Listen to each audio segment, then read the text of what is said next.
엄마, 최서방한테 꼭 비밀로 해야 해. 알았지? 딸이 결혼한 뒤로 벌써 5년째. 사위는 주말마다 빠지지 않고 우리 집에 와서 밥을 먹고 갔다. 요즘에 엄마가 너무 바빠서요.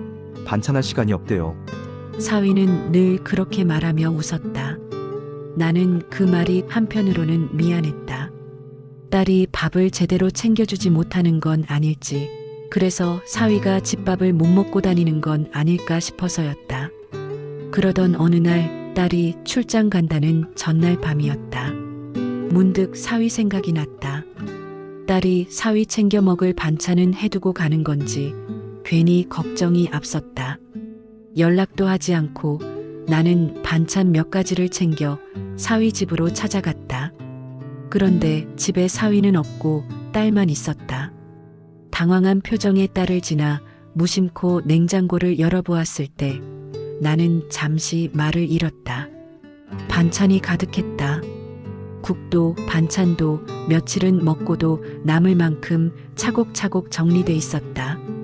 나는 딸에게 최서방이 집에 반찬이 없다며 주말마다 오던데 라고 말하니 그때 딸이 조용히 나를 보며 말했다.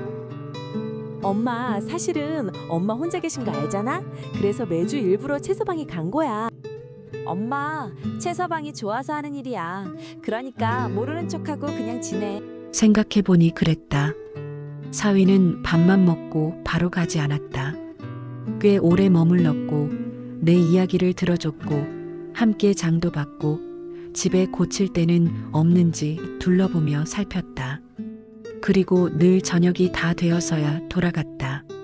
그날 집으로 돌아오는 길 마음 한구석이 조용히 따뜻해졌다.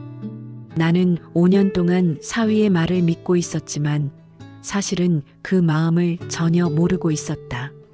딸의 결혼으로 나는 혼자가 됐다고 생각했는데 알고 보니 나는 이미 누군가에게 조용히 돌봄을 받고 있었다. 그 사실을 5년이 지나서야 알게 됐다는 게 조금은 미안하고 고마웠다. 그리고 그날 이후로 사위가 주말에 와서 반찬이 없어서요라고 말하면 나는 아무 말도 묻지 않는다.